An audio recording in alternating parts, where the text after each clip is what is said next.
자, 모두들 반갑습니다.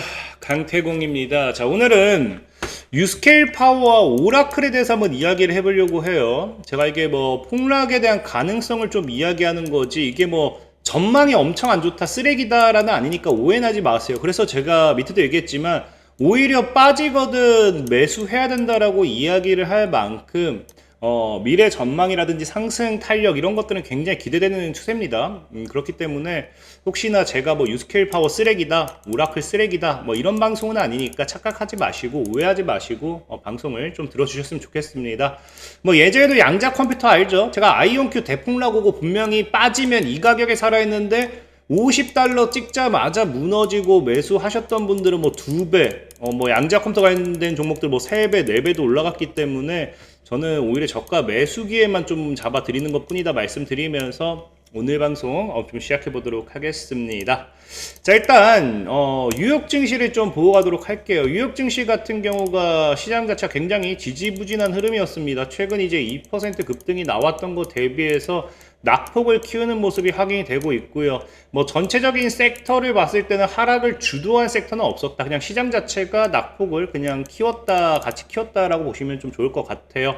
자, 그럼 뉴욕 증시는 왜 이런 흐름을 만들어냈는가를 본다라고 하면은 현재 뉴욕 증시가 뭐다? 사실 급등 피로감의 되돌림이다라고 하는데 이거는 제가 늘 설명드렸던, 이따도 설명드리겠지만 그냥 시장이 지금 뭐예요? 이 과거 고점에 이제 저항을 맞는 구간에서 치고 올라갈 만한 이슈가 없다라는 거죠. 그러니까 피로감이라기보다는 이미 과거 고점까지 증시는 올라왔고 굳이 이거를 올려쳐야 될 이유가 없으니, 시장을 올려칠 만한 내용이 없으니 그래서 그냥 빠지는 거다라 보시면 좋을 것 같고, 특히나 지금 이제 이 연준 같은 경우도 이 스태그플레이션에 대한 위협을 또 경고했죠. 이런 부분도 사실 하락을 조금 유도한 부분도 있어요. 그래서 지금 뭐 현재 불확실성이 확대되다 보니까 상황을 지켜보는, 관망하는 게 맞다라는 이야기를 하기도 시작했고요.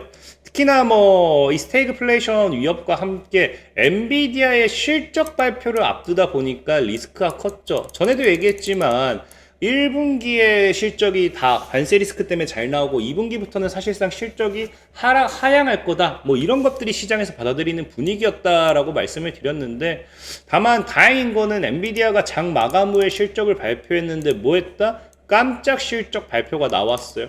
그러면서 이제 4% 시간에 상승한 중이고요.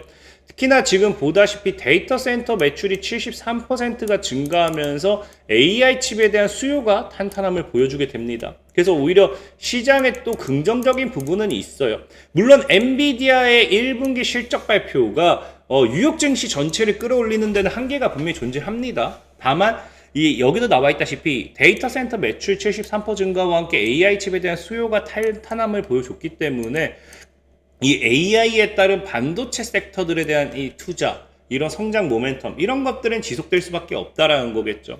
특히나 이런 상황에서 뭐 반도체주들이 또 올라가게 된다라고 하면은 엔비디아를 주도로서 뉴욕 증시가 또 상승 탄력을 받을 수도 있는 건데, 오늘 또 어떻게 보면 호재성도 뉴스가 여기 또 나와줬어요. 뭐가 나와주느냐? 지금 트럼프 대통령이 지금 관세 전쟁을 하고 있는데 뭐한다? 미국의 법원에서 트럼프 대통령의 이런 관세 권한이 지금 권한을 넘어섰다라는 거예요. 그래서 지금 뭐 상호관세 부과 조치를 차단하는 판결을 내렸고요. 그래서 지금 대통령이 미국에 더 많이 수출하고 수입하는 국가들이 일괄적으로 관세를 부과하는 것은 권한을 넘어선 행위다라고 이야기를 하기 때문에, 사실상 어떻게 보면 여기까지만 봤을 때는 이제 관세 리스크가 끝날 수도 있다, 이제 관세 리스크 끝으로서 굉장히 긍정적인 모멘텀으로 받아들일 수도 있습니다. 다만 문제는 이 현재 이제 이 해당 법률을 통한 관세 전쟁이 어려워진 거지, 사실 트럼프 대통령이라고 하면은 다른 법적 근거는 여전히 남아 있는 상황이기 때문에 어떻게든 돌려 또 할 수도 있는 상황은 맞아요. 그렇기 때문에 앞으로 이제 뭐 오늘 뉴스가 나왔기 때문에 오늘 당장 이제 또 트럼프가 트윗에 뭐 또 글 쓸 수도 있는 거고, 앞으로 트럼프 대통령이 어떻게 나올지를 그 부분에 좀 주목을 해봐야 될 것 같아요. 자, 어쨌든 중요한 거는 지금 아까 얘기했다시피 이미 고점까지 치고 왔는데 여기에서는 금리 인하 기대로 올라갔던 거고요. 그러니까 금리 인하가 나오지 않는 상황 지금은 크게 올라갈 만한 부분이 없어요. 사실상 관세 리스크 부과 전에도 해당 구간이었기 때문에 관세가 해소가 된다 해서 지금 위로 올라간다라는 것도 사실상 우리가 이야기할 수 없습니다. 그렇기 때문에 사실 미국 증시는 금리 인하라는 기대감이 나오기 전까지는 신고가 돌파는 어렵지 않나 좀 생각해보고 있고요. 다만 그만큼 금리 인하 기대가 나오는 순간은 아마 신고가 랠리와 함께 또 강한 상방 시세가 나와줄 수도 있다. 그럼 우리가 여기서 무엇을 볼 것이냐를 봤을 때 사실상 저는 이제 지금 지속적으로 이야기하는 게 원전에 대한 이야기를 하고 싶어요. 오늘은 왜?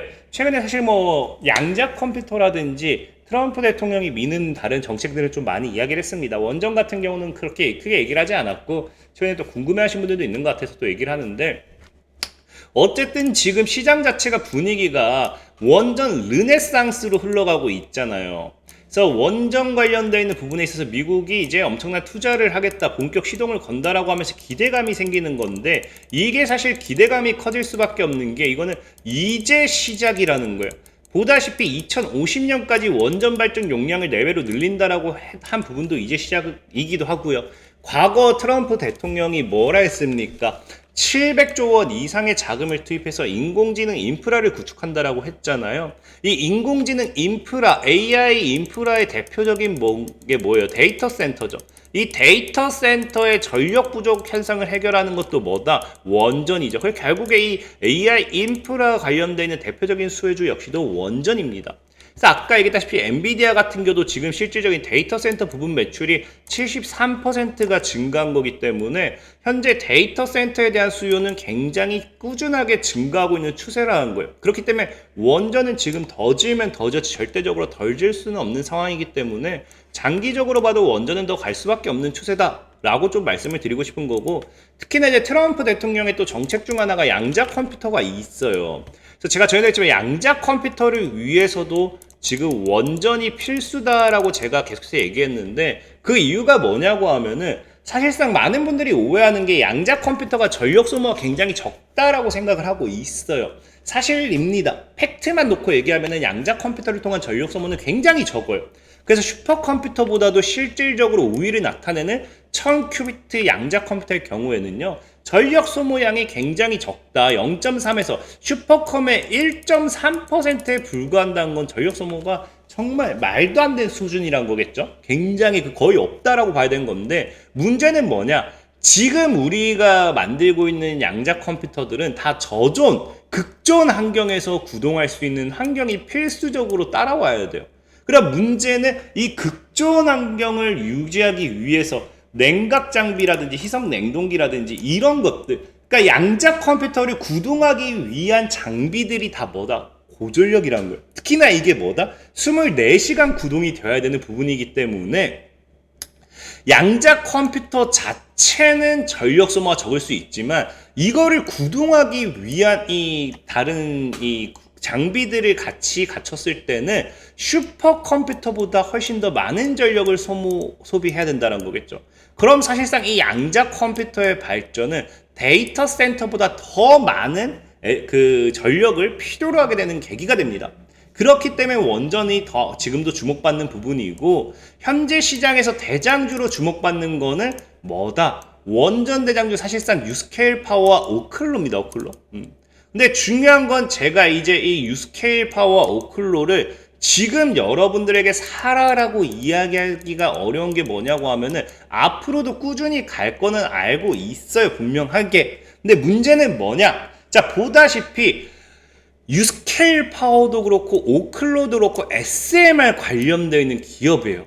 그래서 소형 모듈 원자로 선도 기업이고요. 차세대 원자력 스타트업, SMR 관련 선도 기업입니다. 그러니까 시장에서는 이 다음 차세대 원자력을 SMR로 보고 있기 때문에 이 SMR 관련되는 대장주로 유스케일 파워와 오클로가 올라가고 있어요. 그 부분에 있어서 여러분들이 앞으로의 주가 상승을 충분히 기대할 수는 있어요. 근데 문제는 뭐냐고 하면은 가장 큰 문제가 바로 이거라는 거예요.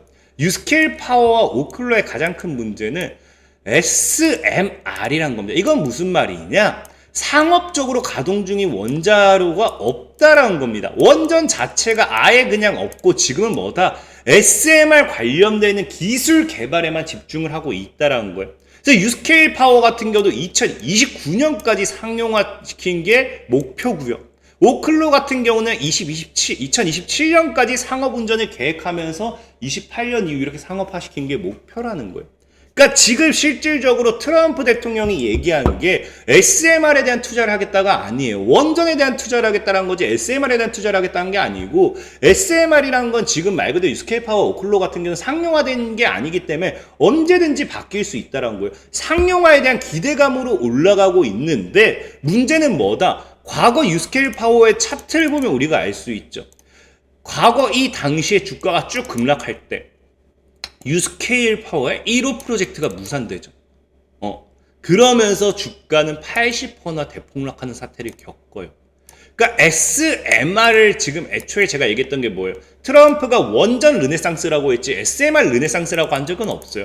그러니까 이거는 상황에 따라 언제든지 바뀔 수 있다는 겁니다. 왜? 실질적으로 지금 원전 관련되어 있는 기술들은요, SMR만 투자하고 있는 게 아닙니다. 실질적으로 마이크로 원자로라는 기술도 있고요. SMR보다 더 작아요. 더 작고 지금 미국이나 캐나다, 러시아 등이 개발하고 있습니다. 뭐 고온가스로, 융합로, 이거는 뭐 원자로가 뭐 안 붙는 그런 느낌에서 이거는 뭐 안 분다 치더라도 육룡형 원자로 지금 실질적으로 테라파워 빌 게이츠의 후원으로 개발하고 있습니다. 근데 이것도 뭐 그건 MSR이라고 표현을 하겠죠. 그러니까 SMR이라는 부분만 봤을 때는 지금 이제 뭐다? 유스케일 파워라든지 아니면 오클로라든지 언제든지 이런 상황이 나와도 이상하지 않다라는 거예요. 지금 주가가 치고 있지만 명확하게 명심해야 되는 거, SMR이 대장이 될 거다. 원전의 차세대 원전이다. 그러니까 사실상 우리가 2차 전지로 보면요, 차세대 배터리 전고체 배터리다. 꿈의 배터리, 이런 느낌이겠죠. 그러니까 이게 상용화 되기 전까지는 무작정 가야 될 이유도 사실은 없다라는 거예요. 지금 트럼프 대통령이 2030년, 2050년 얘기하고 있지만 애초에 지금 이제 유스케일 파워 같은 경우도 향후 5년은 더 바라봐야 됩니다. 그럼 5년 동안 이게 쭉쭉쭉쭉 올라가느냐? 아니라는 거겠죠. 그래서 저는 사실 개인적으로 이미 유스케일 파워라든지 오클로는 출발을 했어요. 그럼 얼마나 더 이 이슈를 가지고 올라갈지는 지켜봐야겠지만, 통상 우리가 차트를 봤을 때는 지금 오클로도 보면 저항을 맞는 자리죠. 그래서 보통 고점에서 50% 정도가 나오면 그 다음에 죽는 경우가 많아요. 그럼 지금 약 60달러를 본다라고 하면은 약 90에서 100달러, 90달러에서 이제 한 100달러 정도가 되면은 이제 폭락, 그냥 무너질 확률이 굉장히 크겠죠. 그래서 저는 오히려 지금 올려치기보다는 길게 보실 분들은 아래로 사도 좋아요. 아래로. 저는 좀 빠질 때 사는 게 맞다. 한 35달러 이 정도 구간에서 매수하는 게 사실은 맞다라 보고 있고요. 그 다음에 유스케일 파워 같은 경우도 지금 이제 고점대에서 이렇게 치고 올라간다고 하면은 한 45에서 50달러부터는 무너질 확률이 크다라는 거겠죠. 50달러, 50%를 기준으로 봤을 때는. 그럼 저는 개인적으로 한 25달러, 25달러. 이 선에서 매수를 하는 게 맞다라 보고 있어요. 그래서 유스케일 파워와 오클로가 나쁘다가 아니라 이미 고점 돌파 나왔어요. 신고가 패턴은 우리가 괜히 잘못 올라탔을 때 방금도 나왔죠. 아까 얘기했죠. 유스케일 파워가 뭐다? 프로젝트가 취소가 되면서 80% 이상의 하락이 나왔던 거에 대한 이런 리스크는 여러분들이 참고를 하셔야 된다라는 거죠. 무조건 매수하기보다는 리스크도 생각을 하시고 저가 매수를 노려보는 것도 좋겠다 말씀드리면서 오늘 방송 마무리하도록 하겠습니다. 자, 지금까지 강태공이었고요. 여러분들의 좋아요, 구독하기, 댓글까지 너무나 많은 힘이 된다 말씀드리면서 자, 모두들 안녕.